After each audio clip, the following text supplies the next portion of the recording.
So Christopher Nolan is Amazon's top choice to direct Bond, and I say just go for it. Let him have at it. So this report actually comes to us from The Wrap, you can see here, and they're reporting that Amazon and Jeff Bezos in particular really wants Christopher Nolan to direct the next Bond film. And this is something that I think fans have been asking for a very, very long time.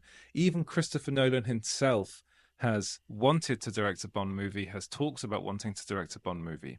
So there were reports that actually he was ready to do it after having directed Tenet, but apparently Barbara Broccoli and Michael G. Wilson refused because they wanted to keep full creative control over Bond, and Christopher Nolan basically wanted to do what he wanted to do. One of the possibly good things about Barbara Broccoli and Michael G. Wilson handing over creative control for apparently $1 billion to Amazon is that we might actually get to see a Christopher Nolan directed Bond movie, which I think would be quite interesting. It'd be interesting to see who he gets to play Bond. I think there was a time where he wanted Tom Hardy to play Bond, which I think would have been great at that time. But I think now he's a bit too old. I think he's aged out of the character. He might want to have someone slightly younger for the role.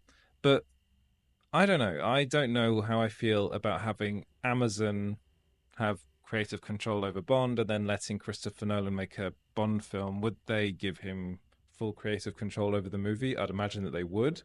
So in the end, it's probably a good thing. Fingers crossed. I really want this to happen. I think a lot of James Bond fans also want this to happen.